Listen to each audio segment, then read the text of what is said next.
Minister Fayez al-Sarraj. Libyan fighters allied with the country's internationally recognized government have pressed their advance into the strategic city of Sirte, boosted by recent battlefield gains and a withdrawal by forces of renegade military commander Khalifa Haftar from around the capital, Tripoli. The push on Monday came as Libya's Eastern Parliament Speaker, Agila Saleh, an ally of Haftar, arrived in the Russian capital, Moscow, for potential talks with Prime Minister Fayez al-Sarraj. Tripoli-based Interior Minister Fatih Bashaga said the government side would engage in political talks only after taking Sirte and also the inland Jufra air base, to the south. Al-Sarraj urged his troops to continue their path towards Sirte, according to a statement posted by Mohammed Nono, a spokesman for the Tripoli Allied forces. Nono posted footage of allegedly captured tanks and vehicles in the outskirts of Sirte.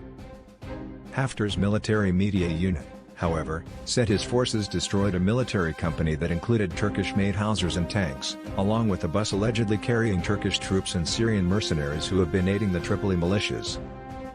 Two Sirte residents said shelling by Tripoli militias on Monday killed at least 8 civilians and wounded 6 others in the town of Thalathin, 30 kilometers, 18 miles, west of Sirte.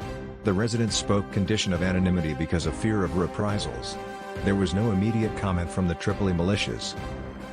The Libyan Red Crescent in Sirte said the dead included a family of 7 people. A unilateral ceasefire proposal over the weekend by Egypt, a backer of the rival Libyan forces commanded by Haftar, who has waged a year-long campaign to capture Tripoli, was rejected by Libya's UN-recognized Government of National Accord, GNA. The Tripoli militias, backed by Turkey, gained the upper hand last week after retaking the capital's airport, all main entrance and exit points to the city, and a string of key towns, forcing Haftar's fighters to withdraw. Defeats their command painted as a tactical measure to give the UN-backed peace process a chance. On Monday, Haftar's forces continued to lose ground to the GNA, which has been pushing towards the strategic city of Sirte. I've been speaking to GNA military leaders here on the ground and they've told me that yesterday they made significant gains, Al Jazeera's Malik Traina, reporting from Abu Ghraib, 140 kilometers, 87 miles west of Sirte, said. They have entered the western gates of Sirte, and are in control of this area.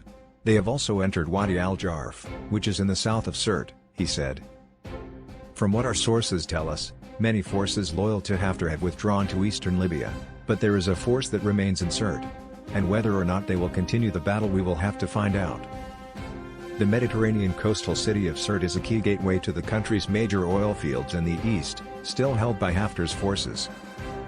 Taking Sirte would open the way for the Tripoli allied fighters to press even farther eastward and potentially seize control of vital oil installations, terminals and oil fields that tribes allied with Haftar shut down earlier this year, cutting off Libya's major source of income.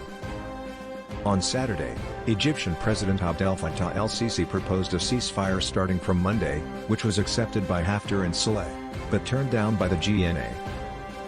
UAE's Minister of State for Foreign Affairs Anwar Gargash tweeted on Monday the initiative strengthens the Arab and international momentum for an immediate ceasefire, the withdrawal of foreign troops, and the return to a political track. Libya's eastern-based forces are backed by the United Arab Emirates and Egypt, as well as France and Russia. But recently, Saleh was quoted as saying Russia wants negotiations to resume with the Tripoli government, because it no longer sees a positive outcome to Haftar's offensive. Mahmoud Abdelvad, reporting from Tripoli, said, "This potential meeting in Moscow has not been announced yet either by Russia or Tripoli, which indicates the GNA here in Tripoli is not keen to let its local allies know it is engaging in talks again with the rival administration in the east." Sami Hamdi, editor-in-chief of the International Interest, a London-based risk consultancy group, said Russia is trying to push for a political settlement that includes all warring factions. "I think Russia is trying to lessen Haftar's power, but not entirely get rid of him." Al-Sarraj is in an awkward position. If he seems to be excited about the talks then he will lose domestically, but if he doesn't go to these talks then he risks losing the Turkish support and the general leadership of the GNA.